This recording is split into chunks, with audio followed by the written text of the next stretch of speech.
with Colt Boehme with Isola Capital. Colt, as this market starts to evolve, obviously you're thinking that there is a future here. So what lessons are you learning that will help you tackle the market wherever you think it's going to end up? We always want to keep learning. And there's one thing that, we as a company are never satisfied with, and that's, being complacent. Are you seeing any signs out there of life or lessons, for that matter, that are helping you make some good decisions for Isola? The biggest lesson I've learned, or at least, something I've just seen, is consumer confidence. And I think that's, the media and consumer confidence has much more power over the market than, you would think it should, but it does. Colt, do you, or specifically, or Isola generally, have an opinion? What's up with all the big publics being here? Is there enough business to keep them all active? I know that they've been wanting to enter the markets, this specific market, for a while, and I don't know exactly why now, other than it's they think there's opportunity in the Seattle market. It's been a difficult market to get into as a whole because of the constraints on land, and to it's going to be difficult for them to get the volumes that they're normally accustomed to in Arizona, Las Vegas, places where there's not a lot of environmental constraints in that. So it'll be interesting to see.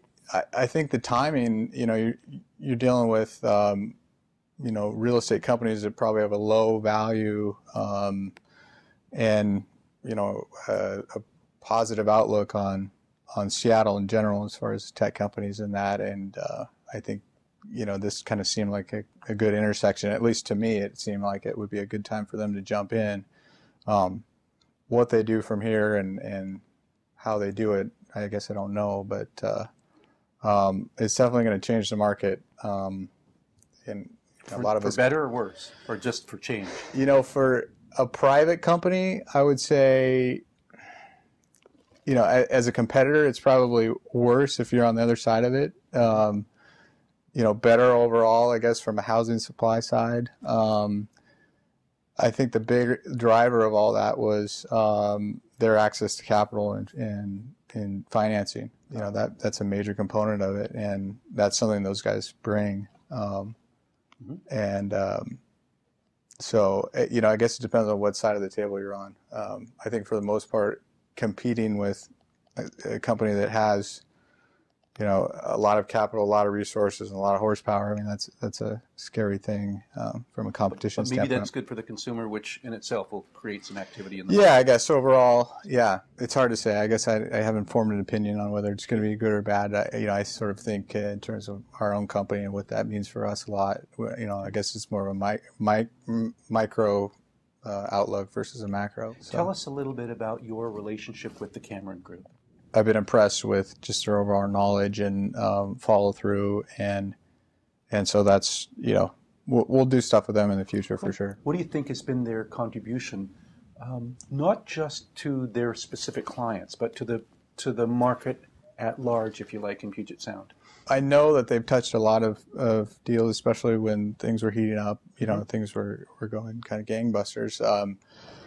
I know about the asset platform that they have.